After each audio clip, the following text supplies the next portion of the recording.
Bismillahirrahmanirrahim. Assalamualaikum warahmatullahi wabarakatuh. Pertama-tama, marilah kita panjatkan puja dan puji syukur kita kehadirat Allah Subhanahu wa Ta'ala yang telah memberikan kita sehat, nikmat, sehingga kita bisa berkumpul pada pagi hari ini untuk melaksanakan pembelajaran. Yang kedua, tak lupa salawat dan salam kita haturkan terhadap junjungan Nabi kita Nabi Muhammad SAW yang telah membawa umat Islam ke zaman terang benderang. Sebelum kita melakukan pembelajaran pada pagi hari ini, marilah kita membaca doa sebelum belajar, membaca doa Al-Fatihah yang dipimpin oleh ketua kelas. Silakan ketua kelas dipimpin untuk membaca Al-Fatihah. Baik, terima kasih. Alhamdulillah, dengan dibacanya surat Al-Fatihah untuk membuka pembelajaran, semoga kita dimudahkan dalam dapat menerima ilmu dan sehat selalu.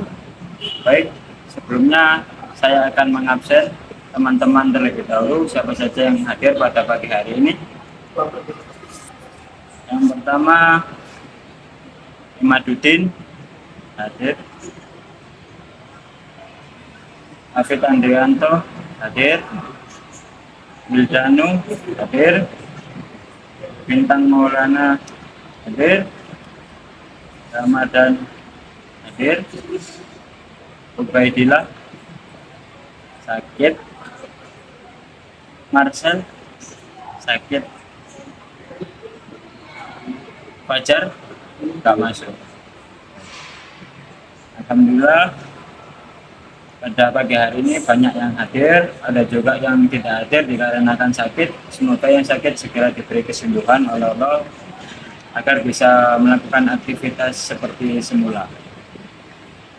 Baik, pada pagi hari ini kita akan belajar dengan materi perkembangan Islam pada masa Khulafaur Rasyidin. Ada yang tahu apa itu Khulafaur Rasyidin? Khulafaur Rasyidin adalah sahabat atau wakil-wakil khalifah pengganti Nabi Muhammad setelah Nabi Muhammad wafat. Arti khulafa yaitu berasal dari kata bahasa Arab yang artinya khalifah atau wakil-wakil atau pemimpin, dan Rasyidin yang berarti bijaksana. Jadi dapat diartikan Khulafaur Rasyidin adalah pemimpin yang arif dan bijaksana setelah Nabi Muhammad wafat. Khulafaur Rasyidin terdiri dari 4 orang atau 4 pemimpin, yakni yang pertama Abu Bakar. Abu Bakar lahir pada tahun 568 Masehi atau 50 tahun sebelum Hijriah. Abu Bakar yakni orang pertama, termasuk orang pertama yang masuk Islam atau disebut dengan As-Sabiqun Awalun. Nah, nama lengkap Abu Bakar yakni Abdullah bin Abi Quhafah At-Tamimi.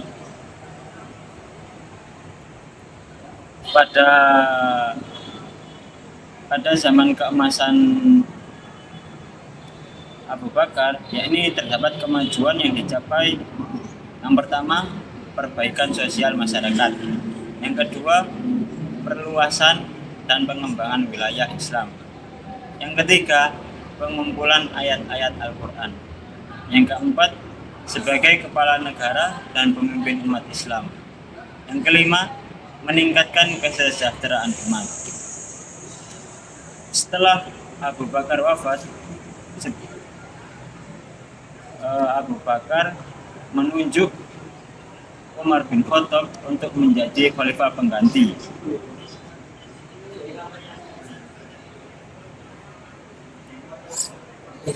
Selama pemerintahan Umar, kekuasaan Islam tumbuh dengan sangat pesat. Islam mengambil alih Mesopotamia dan sebagian Persia dari tangan dinasti Sasanid dari Persia, serta mengambil alih Mesir, Palestina, Syria, Afrika Utara, dan Armenia dari Kekaisaran Romawi atau Bizantium. Saat itu ada dua negara adidaya yang ditaklukkan Islam pada zaman Umar, yaitu Persia dan Romawi. Khalifah pengganti Abu Bakar yakni Utsman bin Affan. Utsman bin Affan lahir pada tahun 576 Masehi di Taif. Ibunya adalah Urwah, putrinya Ummu Hakim al-Baidah, putri Abdul Muthalib, nenek Nabi Muhammad SAW. Ayahnya Affan adalah seorang saudagar yang kaya raya dari suku Quraisy Umayyah. Ia dilahirkan dan tumbuh dewasa di tengah lingkungan kaum Quraisy, suku yang paling terhormat di Makkah.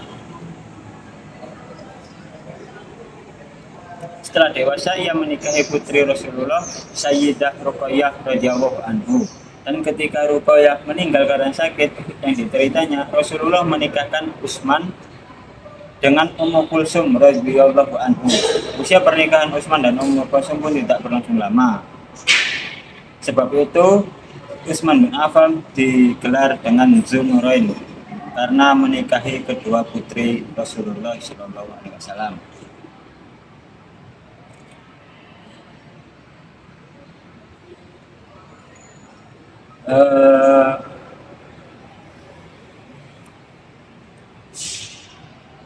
Setelah kaum muslim bersepakat membaiat Utsman bin Affan sebagai khalifah ketika ditinggalkan oleh Umar bin Khattab, umat Islam berada dalam keadaan yang makmur dan berbahagia. Kawasan dunia muslim pun telah bertambah luas. Dan ketika Utsman menjabat sebagai khalifah, ia meneruskan sebagian besar garis politik Umar. Ia melakukan berbagai ekspedisi untuk mendapatkan wilayah-wilayah baru. Perluasan itu memunculkan situasi sosial yang tidak pernah terjadi sebelumnya. Salah satu hal yang muncul akibat perluasan wilayah Islam adalah munculnya berbagai perbedaan qiraah Al-Quran. Itu karena setiap daerah memiliki dialek bahasa tersendiri. Yang terakhir, Khalifah Ali bin Abi Thalib. Nama lengkap adalah Ali bin Abi Thalib bin Abdul Muthalib bin Hashim bin Abdi Manaf. Beliau dilahirkan 32 tahun setelah kelahiran Rasulullah Shallallahu Alaihi Wasallam. Sejak usia kecil, Ali bin Abi Thalib diasuh oleh Nabi Muhammad. Ia diasuh sebagai anak kandung Nabi sendiri. Setelah meninggalnya Khalifah Utsman bin Affan, masyarakat Muslim di Madinah menjadi bingung. Mereka seolah-olah kehilangan tokoh yang akan mengganti kedudukan Utsman bin Affan. Pada saat itu ada 5 orang yang dicalonkan. Namun 2 di antaranya menyatakan tidak kesediaannya, yaitu Sa'ad bin Abi Waqqas dan Ibnu Umar. Sehingga calon yang diharapkan tinggal Ali, Talhah, dan Zuhair. Ali tampaknya yang paling kuat di antara calon yang ada. Di samping ia lebih dulu masuk Islam, juga kedekatannya dengan Nabi Muhammad.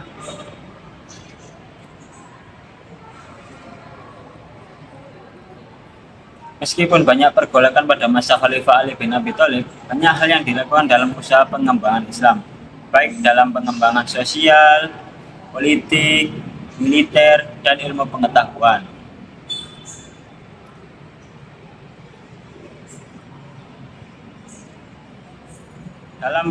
Di penghujung pembelajaran ini saya akan memberikan kesimpulan yang pertama, yakni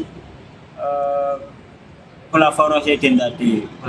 Khulafa berasal dari kata bahasa Arab yang artinya jamak dari khalifah, artinya wakil-wakil atau pemimpin. Rasyidin yang berarti bijaksana dan arif. Khulafaur Rasyidin berarti pemimpin yang arif dan bijaksana. Khulafaur Rasyidin terdiri dari Abu Bakar, Umar bin Khattab, Utsman bin Affan, dan Ali bin Abi Thalib. Poin yang kedua, pada masa pemerintahan Abu Bakar, Islam berkembang dengan melalui penyebaran langsung ke tempat di mana belum ada penduduk yang beragama Islam. Pada masa ini pula Al-Quran dikumpulkan dan merupakan jasa pemerintahan pada zaman beliau. Pada zaman Umar, yakni pada masa penguatan fondasi Islam. Pada masa Utsman, yaitu masa pembukuan Al-Quran. Dan yang terakhir pada masa Ali bin Abi Thalib, yakni peristiwa yang terjadi sehingga dari berbagai macam analisis kesimpulan di atas bisa dikatakan bahwa Islam berkembang pada masa kepemimpinan Nabi Muhammad dan Khulafaur Rasyidin adalah melalui beberapa aspek pendekatan yang diantaranya adalah pendekatan dakwah dan meliputi dakwah dengan lisan, diplomasi, dan juga perbuatan, yakni dengan pertempuran. Baik, tadi adalah materi yang dapat saya sampaikan. Berikutnya saya akan membagi kalian menjadi beberapa kelompok, menjadi 4 kelompok. Yang pertama, kelompok pertama akan menganalisis tentang kekurangan Abu Bakar. Yang kedua, kelompok kedua menganalisis kekurangan pada zaman Umar bin Khattab. Yang ketiga, kelompok ketiga menganalisis kekurangan pada zaman Utsman bin Affan. Yang terakhir, kelompok terakhir akan menganalisis kekurangan pada perkembangan Islam pada zaman Ali bin Abi Thalib. Baik, 4 kelompok tersebut saya harap menganalisis tentang kekurangan-kekurangan khalifah pada zaman perkembangan Islam. Setelah hasil analisis, saya harap kalian menulis, mencatat, dan mempresentasikannya. Baik, sekian pertemuan pada pagi hari ini. Semoga kita selalu diberikan kesehatan sehingga bisa belajar bersama dan mendapatkan materi yang luas. Sekian, bila ada salah kata atau salah ucap dari saya, mohon maaf sebesar-besarnya. Mari kita tutup pembelajaran ini dengan membaca alhamdulillah bersama. Alhamdulillahirabbil alamin. Assalamualaikum warahmatullahi wabarakatuh.